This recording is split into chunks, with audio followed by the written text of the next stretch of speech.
Acompanhe a conversa que tivemos com o Dr. Antônio Monteiro, médico respeitado, renomado, muito premiado no Brasil inteiro, inclusive pelo Ministério da Saúde. Dr. Monteiro deu uma entrevista para a revista Top da Cidade e agora você pode ver a entrevista pelo programa Top na TV. Na entrevista ele conta um pouco da trajetória da vida dele. Assista essa entrevista e muitas outras pelo site www.topdacidade.com.br. Primeiro, quero agradecer a simpatia do Dr. Monteiro em nos atender e compartilhar com você um pouco da vida desse homem que tem uma vida toda dedicada à saúde. Dr. Monteiro, muito obrigado por ter aceito o nosso convite. Conte um pouco da sua história. O senhor nasceu aqui em Itapetininga? Não. A maior parte dos amigos, muitas pessoas acham que eu nasci aqui, mas realmente eu não nasci aqui. A maior parte da minha vida acabei morando aqui. Mas eu sou carioca, nasci no Rio de Janeiro. Então, o pessoal até estranha, porque eu não tenho nenhum perfil de carioca, né? Mas realmente eu só nasci no Rio, morei até os 2 anos e depois morei também numa época dos 10 aos 12 anos. Como que o senhor chegou a Itapetininga? Sempre eu também gosto de perguntar isso quando as pessoas vêm de longe. Como é que você veio parar aqui? Então, eu vim parar aqui pelo seguinte: meu pai era o Genefredo Monteiro, médico do Exército. E, na época, aqui em Itapetininga, ali onde é o prédio do DR, ali era um quartel grande. Toda aquela estrutura era um quartel. E ele veio servir aí como médico do Exército. E a minha mãe e ele, todos, gostaram muito da cidade. Eu, na época, tinha 4 anos de idade. E, quando ele reformou no Exército, ele resolveu vir morar para cá. Daí ele veio para Itapetininga. Perfeito. Fala um pouco para a gente, como foi a tua infância? Você era uma criança alegre, divertida, brincava na rua, era outra Itapetininga, né? Sim, na verdade a minha infância foi bem diferente na época das outras pessoas, que hoje as pessoas viajam muito, mudam muito, mas naquela época não era assim, as pessoas nasciam num lugar, viviam e morriam. E eu, na verdade, até os 10 anos de idade, eu já tinha morado em várias cidades, né? Exatamente por questão do Exército estar transferido. Morei em Jundiaí, morei em Quaraí, no Rio Grande do Sul, fronteira com o Uruguai. Nossa. Morei em Aquidauana, no Mato Grosso, morei no Rio de Janeiro, morei em vários lugares. E com isso a gente acabava tendo não fazia grandes grupos de amizades, mesmo quando criança.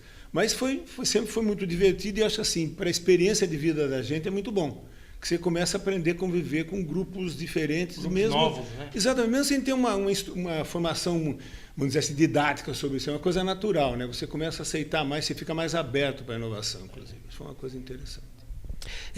Hoje, depois nunca mais saiu de Itapetininga? Não, Casou-se aqui? Casei, mas eu saí daqui, eu voltei para Itapetininga mais ou menos acho que uns 12, 13 anos. Eu fiquei por aqui, de lá para cá eu fiquei, só que eu fui para São Paulo estudar, fiquei 10 anos estudando em São Paulo, entre residência, faculdade, cursinho, essa coisa toda. Voltei, comecei a clinicar aqui.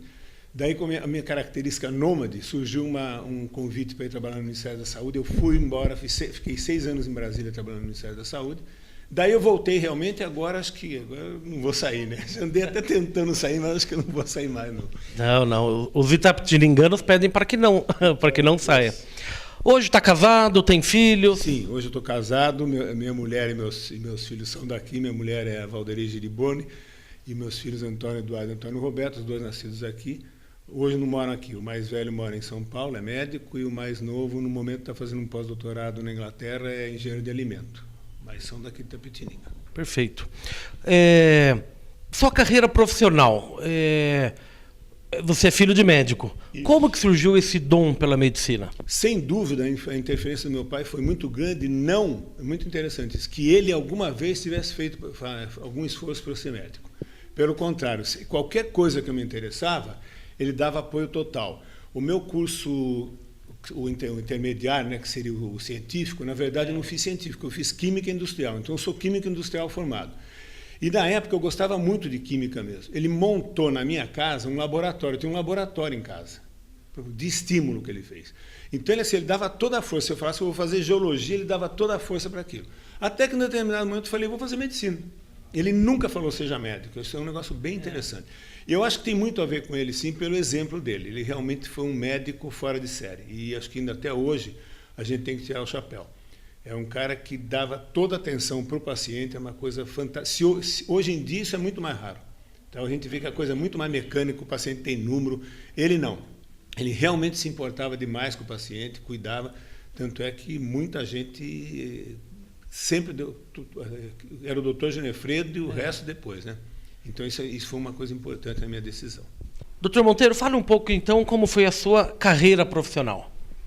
Bom, eu fiz a medicina na Santa Casa de São Paulo, sou da 5ª turma da Faculdade de Ciências Médicas de Santa Casa, e terminada o curso básico, normal, né?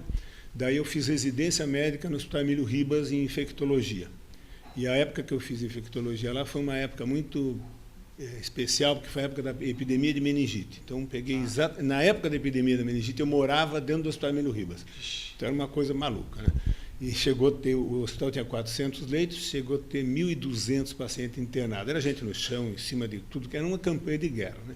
Então, foi uma experiência interessante. Terminada a residência lá, eu vim para Itapetininga e comecei a querer fazer minha ideia sempre vim para o interior, né? Eu sempre gostei do interior, nunca gostei muito de capital. Então eu falei, não, eu vou trabalhar em Itapetininga, com infectologia, vamos ver. Só que infectologia, se hoje é uma especialidade difícil, porque é uma coisa complicada no sentido de você ter recurso, naquela época era muito pior.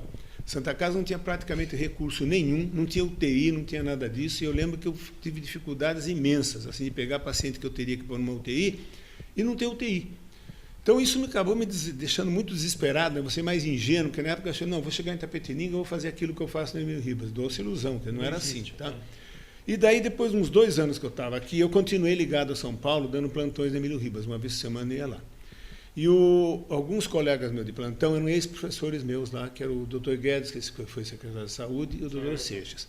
E um dia eu falando para o Guedes, estava desanimado, esse negócio todo, ele falou assim, por que você não faz saúde pública? Eu nem sabia o que era saúde pública, na verdade. Eu falei, mas como saúde pública? Não, saúde pública, o LESER está precisando de sanitarista, não tem mais, acabou, precisa de gente para administrar a saúde. E eu me interessei e fui. Tá? Daí eu fiz um curso, na época estavam fazendo, como não tinha um sanitarista numa situação crítica, eles estavam fazendo uns cursos mais compactos na USP, de 6 meses eu fiz esse curso.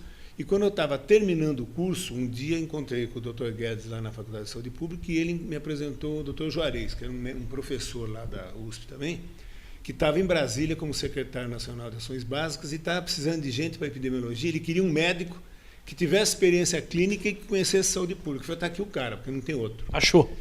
Ele falou, você quer ir para Brasília? Não sei, nunca fui em Brasília, não tenho a mínima ideia. Não, veja isso aí, se você quiser, você vai comigo. Daí eu conversei com a minha mulher, tudo, ela sempre deu muito apoio nessas coisas. Eu falei, vamos. Daí acabamos indo. Naquela época era a época do regime militar, tinha uma ficha violenta para correr no SNI, levou 3 meses, mas daí acabamos indo para Brasília. E lá eu fiquei trabalhando no Ministério da Saúde exatamente nessa área, mais ligada com epidemiologia e vacinação. Inclusive, eu peguei a função de coordenador do Programa Nacional de Imunizações por um ano na época final que eu fiquei. Foi uma experiência boa, acho que até para diminuir um pouco a ingenuidade, que eu tinha uma ingenuidade que se as pessoas não faziam a coisa a nível central, é porque elas não sabiam o que estava acontecendo na realidade. Quando, na verdade, estão cansadas de saber, quer dizer, não se faz por interesses políticos, coisas assim. Então, esse foi um amadurecimento grande. E depois de 6 anos lá, eu decidi que eu vim embora. Então a pessoa falou, você é louco, ninguém vai embora do ministério, eu sou mandado embora. Eu falei, mas eu vou embora. E vim embora para Itapetininga, e daí eu fiz assim, eu fiz algumas coisas malucas. Né? Eu saí do ministério e fui trabalhar como chefe de centro de saúde em Angatuba. Nossa, que disparate. Porque, na verdade, era assim, eu era da carreira de saúde pública em São Paulo, eu fiz o concurso, e a carreira de saúde pública em São Paulo, assim, todo centro de saúde tem que ter uma chefia de um médico sanitarista. E sempre tinha concurso, eventualmente o pessoal pela classificação ia escolhendo. E quando eu voltei, eu já tinha feito um concurso, porque enquanto eu estava lá, eu estava emprestado. Eu fazia os acessos. Eu já tinha escolhido para cá. E daí fui lá, para Angatuba, trabalhando, administrar um centro de saúde. Fiquei um tempo lá, depois eu vim para o Distrito Sanitário de Itapetininga. Fiquei um tempo no Distrito Sanitário de Itapetininga e no centro de saúde também, coordenando a equipe médica odontológica. Até que, na época, foram criados os ERSAs. Quando se criou os ERSAs, eu não tinha vontade de chefiar mais nada. ERSA, Escritório Regional de Saúde. Regional de Saúde, que foi criado em Itapetininga. Daí, na época, o secretário era o Dr. Yunis, que também era um colega de trabalho lá, e me chamou, disse que eu era indicado. Mas eu não quero. Não, mas vem aqui, você vai conversar comigo. Daí eu fiquei realmente de um jeito que eu não pude não aceitar. Eu pus as minhas regras, eu vou continuar priorizando a minha vida, não vou bancar um maluco, etc. Entrei lá. E aí foi outra experiência boa, foram 6 anos de escritório regional também. findo aos quais, eu acho que 6 anos é o limite. Chegou em 6 anos, eu falei, não quero mais. O número cabalístico. Não quero mais, fiquei só na epidemiologia, e daí, na epidemiologia, eu fiquei na saúde pública até aposentar. Na parte clínica, eu trabalhei no Emílio Ribas. Depois dessa época que eu saí para fazer saúde pública, eu não trabalhei mais. Eu só voltei a trabalhar na parte clínica depois que eu aposentei. Depois que eu voltei para Tepetininga, eu fiquei mais ligado, e agora, depois de aposentado, eu só estou na área clínica, trabalhando como clínico geral no Centro de Saúde de Alambari. Na verdade, é assim, se o pessoal imaginar onde é a ponta de entrada do sistema, onde eu estou hoje, tem gente que estranha isso. Falei, eu estou e estou feliz. Nunca fui tão feliz profissionalmente como atendendo em Alambari. Puxa. É o que eu mais gosto de fazer. Por quê? Porque eu atendo as pessoas que têm necessidades básicas de saúde, que hoje não estão sendo bem atendidas, normalmente não se olha na cara, não se examina, não faz nada, e eu converso com essas pessoas, eu explico o problema de saúde, a gente dialoga, e eu tento fazer na saúde aquilo que eu sempre achei que a população não vê assim. A população acha que ela está doente, você é o dono da verdade, é o doutor, você diz o que eu tenho que fazer, eu faço, e não posso, eu tenho que cumprir isso. Paciente e passivo. Exatamente, é uma coisa que só tem uma linha. E, na verdade, o meu comportamento com o paciente é como nós vamos sentar e vamos chegar a um acordo. Eu, como técnico, eu tenho que saber isso, e fiz o teu diagnóstico. Você tem uma pressão alta. Agora, essa pressão alta tem maneiras de controlar. Tem remédio, tem cuidados que você tem que tomar. O que você acha? Você vai fazer sua parte? Porque aquele negócio, eu deixo bem claro para ele que não adianta só ele tomar remédio. Porque senão fica uma coisa meio endeusada, meio matemática. Ó. Tomou o remédio, acabou, e o remédio sempre dá certo, e não é assim. Foi o médico que me curou. Exatamente. Tanto é que eu digo, se medicina fosse matemática, fosse tudo igual, os médicos tinham perdido todos os empregos. Porque era muito mais barato comprar um computador. Você chegava lá, estou com febre e dor de garganta. O computador te emitia uma receita legível, ainda tinha essa vantagem. Dr. Google. Exatamente, acabou. Então, por que ainda existe a profissão médica, que vai continuar existindo sempre? Porque ela é individual. Cada paciente quer ser visto como uma pessoa individual. E alguém com uma dor de garganta pode estar em pânico. E outro que não dá bola, está com câncer e não está dando bola. Então, é assim, você tem que ver essa parte emocional, tem que conhecer a realidade do paciente, e para isso você precisa conversar, basicamente atender, e isso eu consigo fazer no Alambari. Então, eu realmente estou feliz lá. Doutor Monteiro, qual que é a missão do médico? Como que você se define a importância de ser médico? Olha, a importância de ser médico, primeiro, as pessoas, antes de decidirem ser médico, elas têm que ter isso muito claro. É uma profissão extremamente extenuante no sentido emocional. Por quê? Por exemplo, se você vai vender uma camisa numa loja, e essa camisa custa R$200, e chegar alguém e falar assim, eu não posso pagar por uma camisa de R$200, não faz mal. Tem lugar ali que vende por 10. A camisa é para vestir você, né? Agora, na saúde, não.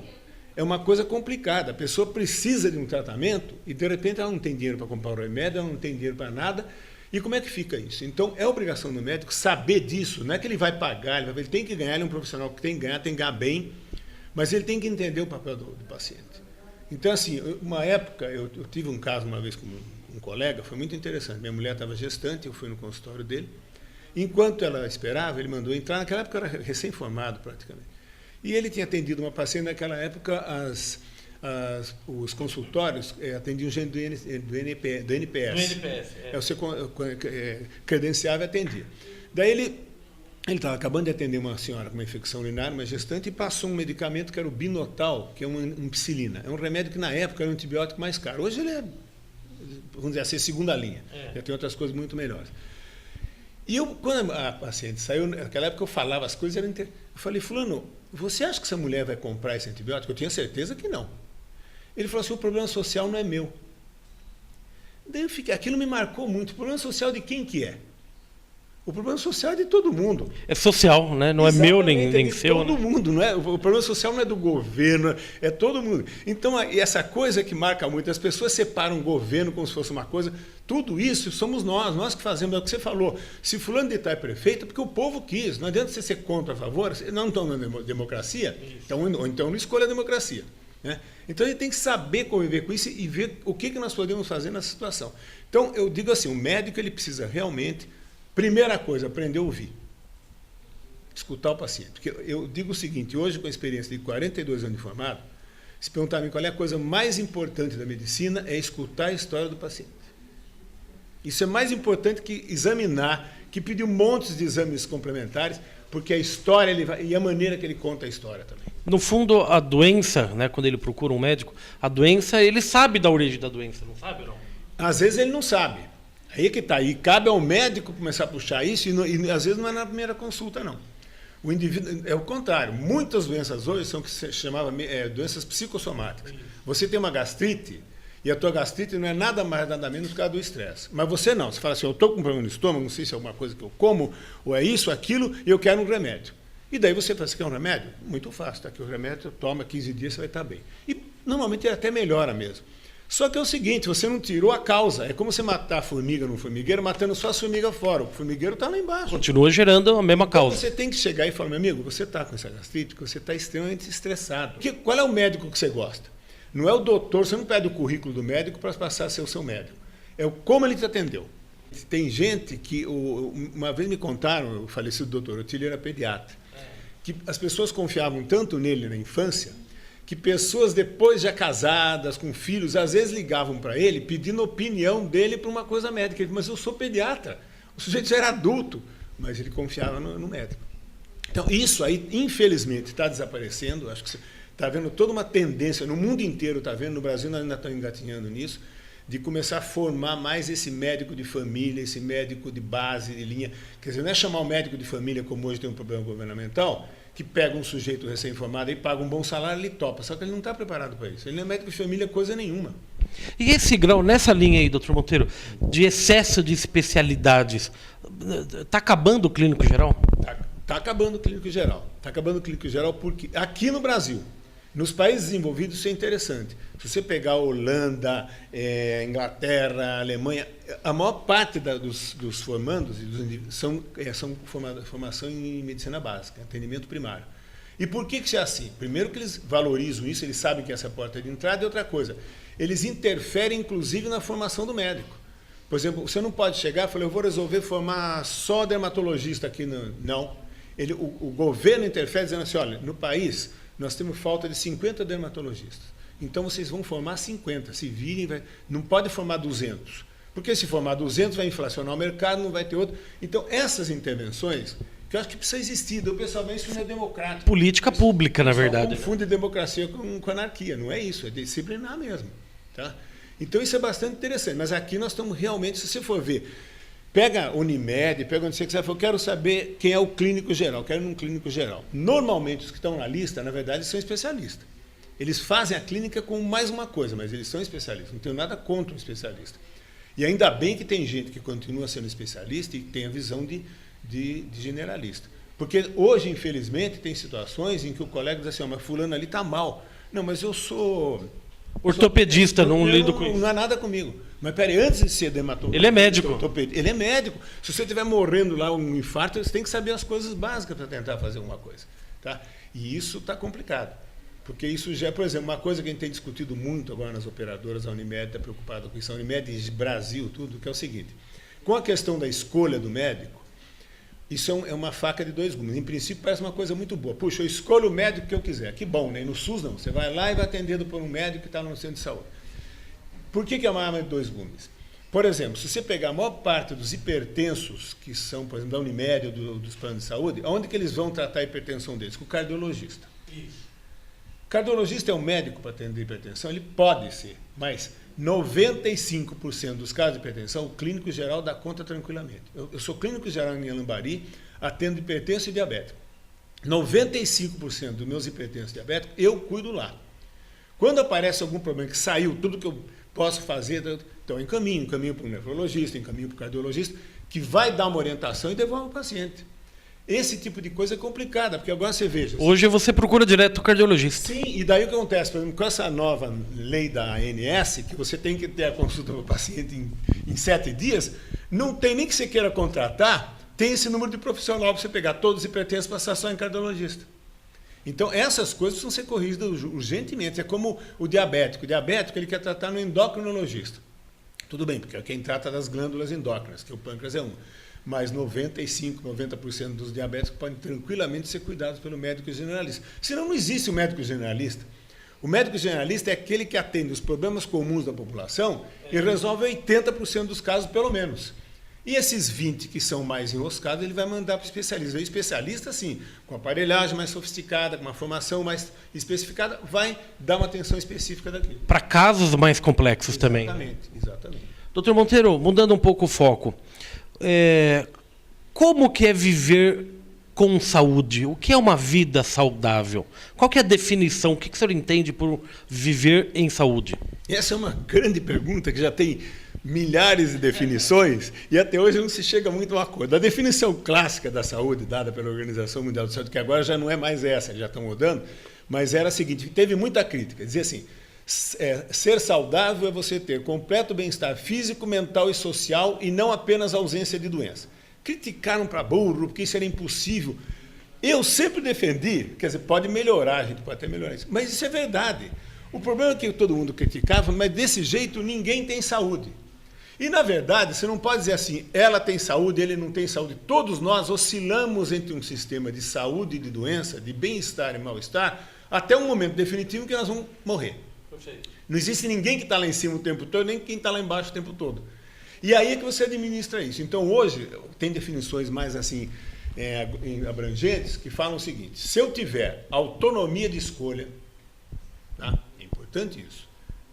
Saber eu tenho liberdade de escolher as coisas, eu tenho saúde física, eu tenho a moradia adequada, tá? Aquelas coisas básicas de saúde, então eu tenho tudo para ter saúde realmente. Mas mesmo assim você pode ter algum desequilíbrio qualquer.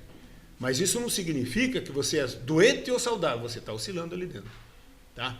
O importante que a gente sabe é isso, é que existem parâmetros mínimos que você precisa, que é indiscutível, você precisa estar bem alimentado, você precisa morar bem, você precisa, aí vem até a questão assim, você precisa ter um bom emprego, esse bom emprego visto não só como uma coisa que te remunera bem, mas que te agrada. Perfeito. Porque você sabe disso, você deve conhecer muitas pessoas que ganham muito mais que você e são infelizes. Mas por quê? O cara ganha fortuna, tem tudo que ele quer material, mas quem é que diz que nós só precisamos de coisas materiais? Nunca. Nós somos de coisas materiais e emocionais, espirituais, que não é dinheiro que vai comprar. Pelo contrário, às vezes até complica mais. Por causa do dinheiro você começa a ter problema. Então, acho que é uma definição complexa, mas eu concordo que é uma situação assim, que você possa estar bem na parte física, na parte emocional, na parte espiritual. Não só na parte orgânica. Perfeito. Fala-se muito em vida natural, né? Alimentação orgânica, uma coisa que está até na moda, vamos chamar assim. Só que é meio utópico, né? A gente buscar esse modo natural. Os alimentos em grande massa no mundo são transgênicos. Né? O ar do mundo está poluído. Né? Então, quer dizer... Transgênicos, ou tem os agrotóxicos, que eles não gostam de usar o nome agrotóxico, mas tem. Então, essa sua pergunta é interessante pelo seguinte, as pessoas ficam atrás de coisas perfeitas, e não existe coisa perfeita.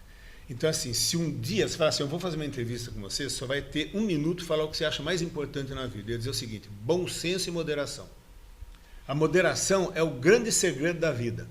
Porque tudo que você possa imaginar, o desafio é você me dizer uma coisa, que eu não vou dizer, não, isso aí se você usar demais vai ser ruim, e se você usar de menos vai ser ruim. Até a atividade física, que era uma coisa que o pessoal falava assim, quanto mais fizer, melhor. Hoje se sabe que se você fizer excesso de atividade física, você tem baixa do teu sistema de defesa, aumento de chance de ter câncer, aumento de chance de infecções repetidas.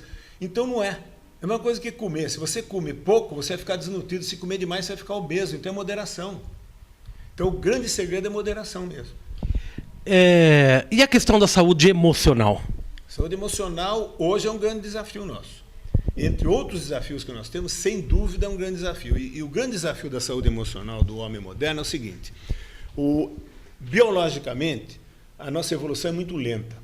Eu costumava, quando eu dava aula sobre fisiologia para meus alunos, eu dizia isso, falava, se você pegasse um homem da caverna e fizesse a barba dele, vestisse com a nossa roupa, tudo, e pusesse aqui, provavelmente alguém ia saber que ele era homem da caverna. Ele é mais ou menos como nós, respirava como nós, o batimento cardíaco era semelhante.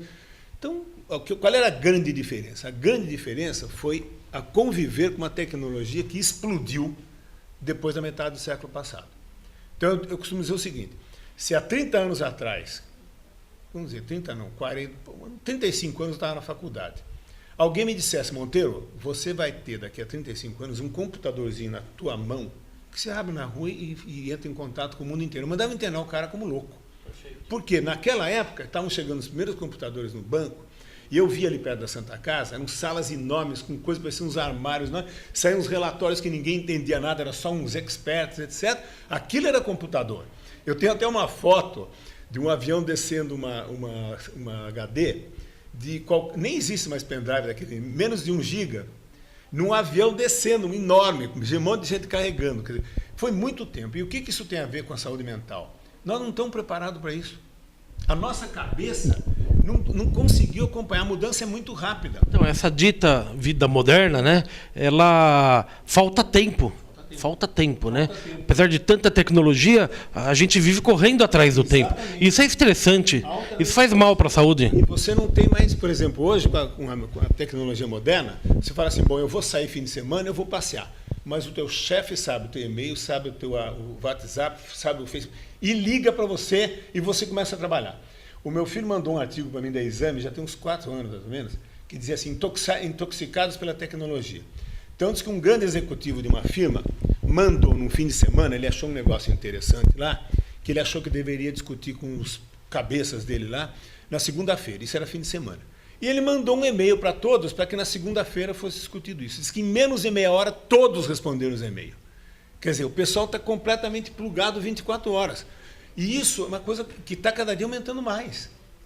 E não é só a questão do plugado na tecnologia, em tudo, desde a alimentação, da mobilização, do congestionamento, da poluição, mudou completamente aquilo que era, vamos dizer assim, pegar uma pessoa, pega um avô seu, isso não existia. A minha mulher conta que o pai dela, parece brincadeira, ele morreu há pouco tempo. Ele foi a segunda pessoa em Itapetininga a ter um fogão a gás. Nossa. Se imagine hoje você falar um negócio desse. E foi ontem, né? Então hoje não é o fogão a gás. E isso tudo foi muita mudança ao mesmo tempo. Não sei se você viu hoje no noticiário de televisão que um dos principais fatores da crise energética que nós estamos tendo é os aparelhos que nós estamos ligados em casa. Sim. São dezenas de eletrodomésticos. E nós vamos ter muito mais. Então, acho que isso aí tem gerado muito problema mental das pessoas que têm que parar um pouco, na verdade, e repensar suas vidas, né? Tem um autor, até eu tenho esse livro, o livro chama Devagar. Se você comprar esse livro, você vai gostar. Ele, na verdade, ele era um executivo desse jeito, maluco, correndo para lá e para cá, e um dia ele estava no aeroporto, entre uma viagem e outra, chegou numa livraria do aeroporto e viu lá, como contar histórias infantis em 1 minuto, uma coisa assim. Ele falou, puxa, isso é a melhor coisa do mundo, foi lá comprar. Quando ele comprou, de repente caiu a ficha dele, né? Ele falou, mas que coisa ridícula, eu estou querendo arrumar um jeito de economizar tempo com meu filho, que é a coisa mais importante. Quer dizer, eu vou dar só 1 minuto para meu filho e resolvo o problema. Daí, a partir disso, ele começou a escrever sobre isso. É muito interessante, mostrando que, ao contrário do que toda a sociedade exige de você, hoje é pressa, pressa, pressa. E às vezes nem tem pressa, mas o pessoal quer que você corra. Você tem que ir devagar. Vai devagar, dentro do teu padrão. Eu acho que isso é importante. Conheça os teus limites. Porque tem gente que consegue trabalhar, não sei se é bom ou não, com um telefone aqui, falando com ela ali, escrevendo aqui. Eu não consigo fazer isso. Então, eu já falo para todo mundo, não faça isso comigo, que comigo não dá certo. E não aceito. E não aceito. Daí as pessoas têm que ter esse respeito. Essa minha sobrinha que mora em Atlanta estava contando um negócio que eu achei interessante. Com toda a loucura do americano, ele, como já está sendo muito vítima disso, eles já estão fazendo um horário flexível lá, é uma realidade. Você é o cara que gosta de acordar cedo. Então, sim, entra às 6 e sai às 2 da tarde. Problema nenhum, desde que você faça o seu serviço. O outro não, ele acorda mais tarde, ele entra às 9 e sai às 5 da tarde. Com isso, eles melhoraram muito a questão. Tem um trânsito pesado, mas assim, a hora do rush deles não é das 6 às 7, é das 6 às 9, então distribui o fluxo. Quer dizer, isso é uma coisa que ajuda no trânsito, ajuda nas pessoas, tá? Então, isso é importante que as pessoas possam, os empresários possam ver a coisa mais importante dele é o recurso humano. O que hoje, infelizmente, no Brasil ainda é uma visão de poucos. O sujeito acha assim, não, você não quer emprego, vai embora que eu pego outro. Mas não é isso, não é, sabe? Isso não é um botão, não é um lápis que você troca, é uma pessoa que tem uma formação. E daí não dá certo, né? Fica sob uma coisa de ameaça. Eu sei de gente aí que para a pessoa ir no banheiro, ele conta o tempo que a pessoa foi no banheiro. Isso não existe. Cronometra, né? Doutor Antônio Monteiro responde, o senhor é um cientista, um médico. A fé ajuda a saúde? Qual que é a importância da saúde espiritual? Essa pergunta é muito interessante pelo seguinte, às vezes as pessoas perguntam que religião que eu tenho, e eu dizia que eu não tinha religião. A pessoa, você é ateu, não sei o quê. E, na verdade, não é que eu não tenho religião, um carimbo de religião, mas eu acredito em Deus, acredito que existe uma coisa superior para explicar toda essa complexidade, Tá? Eu tenho uma afinidade muito grande com uma coisa que alguns acham religião, mas para mim é uma filosofia, que é a filosofia budista. Acho para mim perfeita, tá? Assim, em termos dos valores que eles têm. E, sem dúvida nenhuma, eu seria até irresponsável se eu falasse que não tem. Existem hoje trabalhos científicos, já que você falou em ciência, provando que o indivíduo que acredita nas coisas, ele tem uma chance muito maior, inclusive, no tratamento das doenças dele. E não precisa muito longe, não. Tem um médico pernambucano, ele escreveu um livro. Esse médico, se não me engano, ele está no INCOR, ele é cardiologista. Para você ver, não é nenhum, é cardiologista. Chama assim, Quem Ama Não Adoece. Esse livro, eu comprei esse livro e achei fantástico, porque ele não fica com história de teoria, não. Ele apresenta casos concretos dele, com pacientes assim que ele dizia, esse paciente provavelmente vai morrer, tem um quadro muito mais grave, esse aqui está melhor. O melhor morria, o que estava mais grave não morria. Ele começou a observar o que estava acontecendo nas diferenças. E a diferença básica era assim, pacientes que tinham atenção da família, que acreditavam em alguma coisa, eles evoluíam muito melhor do que aquele que não acreditava nada, não recebia visita, nada disso. Então, sem dúvida, a questão espiritual é fundamental na manutenção da saúde. Agora, veja bem, a questão espiritual não é você ser um bitolado, por isso que eu tenho alguma restrição com religiões. A religião começa a você proibir isso, proibir daquilo, isso é pecado, isso é não sei o quê. Isso é muito mais uma camisa de força que foi criada desde as épocas remotas, tanto é que quantos crimes a Igreja Católica não fez em nome do cristianismo. Tá? Quando hoje o pessoal fala dessas loucuras que está se fazendo lá da Palestina. Né? Então sempre se matou em nome de Deus, isso é um absurdo que não dá para entender. Certo? Então é isso aí que eu acho que não pode, é você fazer a cabeça de uma pessoa a ponto dela virar um homem-bomba e matar pessoas. Não, mas é porque eu tenho fé, essa fé não presta. Então acho que você ter fé naquilo que realmente é interessante e para aproveitar na sua vida, porque eu digo, se tem um Deus, qualquer tipo de Deus, ele não vai querer fazer as pessoas sofrerem nem que morram em explosões. Doutor Monteiro, vamos falar um pouco sobre felicidade. Qual é o padrão de felicidade ideal? Existe isso ou não? O cara que tem poder econômico, ele pode ser feliz, o cara religioso pode ser feliz, a pessoa que ama pode ser feliz. O que a felicidade ajuda na saúde? Você realmente está querendo achar que eu sou o Dalai Lama. Eu acho assim, eu também estou procurando saber o que é mais importante para a felicidade. É lógico, eu sempre penso a respeito disso. Tem um amigo meu que falou que eu sou filósofo. Acho que eu sou mesmo. Porque todos somos, né? Mas todo dia eu penso muito sobre uma série de coisas. Eu vejo uma coisa corriqueira na rua, eu fico pensando no porquê daquilo. E a grande busca, acho que, do homem é felicidade mesmo, né? E assim, é importante, eu acho assim, você é feliz à medida que você volta uma coisa muito importante. Você decida o que é bom para você e não porque os outros querem. E eu acho que hoje, numa sociedade consumista que nós vivemos, está acontecendo uma coisa muito perigosa. As pessoas passam através da mídia que para eu ser feliz, eu preciso ter coisas. E aí começa a complicar. Então, assim, eu estou muito bem na minha casa, estou lá, mas daí eu ligo a televisão e falo assim, olha, você é feliz, mas você não é totalmente feliz. Você, para ser feliz mesmo, você precisa ter este aparelho, essa coisa, que aí sim você vai ser feliz. E isso é tão bem feito que eu começo a acreditar que eu preciso mesmo. E daí hoje, você não entende bem, às vezes você vê isso aí, pessoas que, em princípio, se pensar em bens materiais, tem muito mais bem material que você, e o cara está infeliz.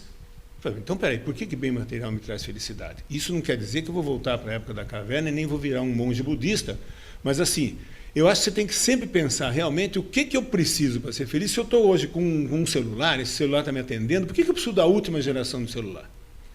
E, infelizmente, isso está tão preso na nossa sociedade de consumo que, assim, eu tinha um celular perfeito, funcionava, tudo bonzinho, e a bateria estragou. Ele não tinha 3 anos esse celular.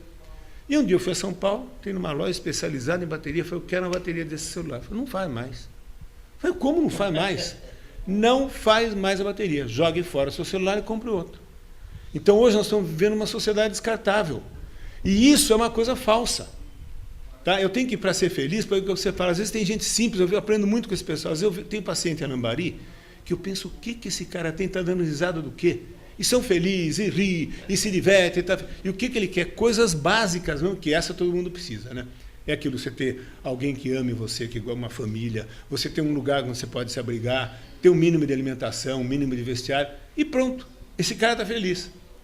Agora nós não, cada vez mais estamos nessa ciranda maluca de que nós vamos ter que ter isso, ter aquilo, e isso não tem fim, né? Daí fica aquela história, amanhã eu tenho o carro do ano, 2, 3 carros importados, mas o meu vizinho compra um helicóptero. Ah, não. eu tenho que ter um helicóptero. E daí eu vou entrar em frustração. Eu sofro emocionalmente, acabo indo até no psiquiatra porque eu estou numa depressão terrível porque eu não posso comprar um helicóptero. Tá? Isso é uma coisa interessante, porque você vê, quem é que frequenta os consultórios psiquiátricos, consultas caras, fazer análise, são indivíduos que estão muito bem financeiramente. E por que ele está assim? Exatamente porque ele está vivendo muito mais para os outros do que para ele. Acho que a grande felicidade é assim, a todo momento pense que você está vivendo para você. Se você está vivendo para você, você vai ser feliz. Isso aí pode parecer uma coisa meio egoísta. Puxa, e a tua família? Não. É o seguinte, eu vou viver bem para mim, porque uma vez eu disse isso, quando o doutor Yunes me convidou para ser diretor dessa, eu fui falar com o assessor parlamentar dele. E eu falei para ele o seguinte, olha, eu não queria ser diretor, eu vou aceitar isso porque o doutor Yunes é um amigo de coisa e assim, ele está precisando de uma pessoa de confiança e eu realmente sou uma pessoa de confiança, que ele pode confiar. Agora eu vou deixar o seguinte, ele não pôde me receber, eu vou deixar o recado com você. Eu vou continuar priorizando o seguinte na minha vida. Primeiro eu, depois a minha família, depois o mundo. Eu falei, pode parecer egoísta, mas eu vou explicar por quê. Se eu não sei cuidar nem de mim, como é que eu vou querer cuidar dos meus filhos? E o pior, como é que eu vou querer dar lições e cuidar do mundo? Se eu não sei cuidar nem de mim. Tá? Daí ele falou, puxa vida, todo mundo que veio aqui ficou brigando para querer ser. Você está fazendo condição para não ser. Eu falei, estou. Porque se esse cargo me atrapalhar esse tipo de coisa, eu caio fora no dia seguinte. Então ele decide. Eu até aceito, mas vai ser nessa minha regra. Então acho que isso é fundamental, sabe? A hora que você vive assim, você, mesmo no mundo capitalista consumista, você vive tranquilo. Não dá muita bola, assim, não é que eu vou agredir a sociedade, eu não vou sair, por exemplo, a moda é uma coisa, eu vou sair agredindo, não, mas é o seguinte, eu não tenho nada contra sair com uma calça, sei lá, a calça custou R$20, o outro tem uma de 200, aí não tem problema. Ela é semelhante a dele, se for ver, é só na marca. Tem gente que paga uma marca, paga fábula por uma coisa, se você olhar os dois, são iguaizinhos. Daí não tem felicidade, daí não dá para ser feliz nunca. Então, assim, a relação humana é fundamental nisso, você se cercar de amigos, e não precisa... E amigo é assim, não é ter 200 amigos, não, porque tem gente que tem 200 amigos, nenhum amigo. É melhor você ter um ou dois daquele que é carne e unha com você, do que você não ter. Se você tem, nós somos animais tribais, nós temos que viver em conjunto, nós temos que viver em sociedade, então a gente não consegue viver sozinho. Viver, ter amigos mesmo, ter uma coisa assim, se sentir útil, isso é muito importante, quer dizer, o que eu estou fazendo para mudar esse mundo? Porque criticar é fácil. É o que eu falei, se você quiser que eu só fale mal de qualquer setor, eu falo. Economia, não precisa me dar para dizer como é que conserta, eu falo. Agora o problema é como é que você vai arrumar isso. E aí precisa ver o que nós estamos fazendo, o nosso trabalhinho. Que às vezes não, o governo não presta, isso, aquilo é corrupto. O cara chega, esses dias eu dei esse exemplo para alguém. É muito comum ser em casamento e ver uma mesa que está sendo melhor servida. Ué, o que aconteceu? O cara deu R$50 para o garçom. O que é isso? Corrupção. E esse cara vai falar assim, o governo rouba. Rouba? E você não rouba? Então começa a pôr valor numa coisa que não tem valor numérico, tem valor moral. Ou a determinar valor para terceiros, né? Exatamente. Vale para os outros, mas... Para mim não. Né? Para mim não. É o grande problema do exemplo. Se você quer fazer alguma coisa séria, a melhor coisa é mostrar isso. Que você pode dar o maior discurso, se você não fizer, acabou tudo. Isso aí, aprendendo com o Dr. Monteiro, médico, filósofo e professor. Dr. Monteiro, tenho a grata satisfação de tê-lo como colaborador da revista Top, aí há mais de 2 anos já. Uma revista que surgiu com o propósito de olhar o lado positivo das coisas, mostrar o exemplo, coisa que a gente acabou de comentar. Deixa eu fazer uma pergunta, só entre nós aqui. Qual é a sua análise da revista Top? O senhor tem lido, tem acompanhado as matérias? O que o senhor acha da revista Top da cidade? Olha, eu sou um grande incentivador da descentralização de poder e descentralização de decisões. Tá? Quando eu fui diretor de ERSA, uma coisa que eu acabei aceitando também, apesar de não querer muito administrar, era entender que estava se descentralizando o poder na saúde. Eu sempre briguei por isso. Porque aquele negócio, quem sabe dos meus problemas da minha casa sou eu. Então você, por mais bem preparado que seja, se amanhã você faz, você vai administrar minha casa, você não ia administrar tão bem quanto eu. Porque eu sei onde é que eu posso mexer, etc. Então, a realidade é aqui que está acontecendo. Né? Na verdade, tem presidente da República, governador, etc., mas as coisas estão acontecendo aqui, a nível local. Então, a revista Top veio preencher uma lacuna que, a meu ver, fazia muito tempo que estava aí precisando de alguma coisa. Que é assim, exatamente, está dizendo o que está acontecendo no nível local, aquilo que nós comentamos antes. Quem são as pessoas aqui, o que elas pensam, o que elas têm feito para melhorar a cidade e o mundo até, né? Porque você vê, através da sua revista, Você entrevistou, por exemplo, o doutor Akira, que em Itapetininga o pessoal nem sabia que existia, que é um itapetiningano, né? Um dos mais conceituados no mundo. No mundo, na área dele. Então, assim, coisas que a gente não sabe. Se você for ver o que você falou, um bom exemplo, você vai ler o Jornal Nacional ou o New York Times, você vai ver coisas que estão acontecendo, mas que não pode não ter nada a ver com a gente. Apesar da globalização, ainda existem diferenças locais que precisam ser analisadas, estudadas, etc. A globalização ajuda numa coisa, esses exemplos chegam mais rapidamente, mas eles precisam ser adaptados à nossa realidade. Eu não posso chegar amanhã, eu vou nos Estados Unidos e falar, puxa, lá fazem assim, a coleta de lixo, amanhã prefeitos têm que fazer isso. Não é assim, como é que chegou nisso? Como é que ele chegou até lá? Como é que a escola mudou assim? Como é que a saúde mudou assim? Muito bem, realmente uma aula, professor Antônio Monteiro, muito obrigado. Doutor Monteiro, tem a revista Top, a equipe da Top da cidade sempre à sua disposição. E eu queria uma palavra, um conselho para que as pessoas vivam mais felizes e mais saudáveis. Bom, o conselho eu acho que eu dei agora há pouco, né? Eu acho assim, procurem ser o mais honestas consigo mesmo, fazerem da sua vida aquilo que acham, que acreditam mesmo, tá? E uma coisa essencial também, procurar dialogar. Eu acho que hoje nós temos uma democracia que está começando, que está retornando, né? Mas ainda tem muita gente que não entendeu o que é essa democracia. E a democracia, que eu digo, grande arma da democracia é você ter a capacidade de dialogar e convencer as pessoas, não impor. Eu acho que isso é importantíssimo. Então, eu acredito numa coisa, eu não tenho medo de falar o que eu acredito. Eu falo. E também vou escutar as oposições a isso. E daí vou repensar minha posição e provavelmente eu vou mudar minha posição. Eu acho que falta isso aí. Se as pessoas fizerem isso, elas vão ser mais felizes. E não ficar tentando manter uma aparência. Eu acho que é muito preocupante essa questão de que, não, eu tenho que manter a aparência, eu preciso ficar durinho, preciso fazer isso. Não, eu sou desse jeito. Gostou, muito bem. Não gostou, sinto muito. Top na TV, uma conversa inteligente com o Dr. Antônio Monteiro. Fique ligado.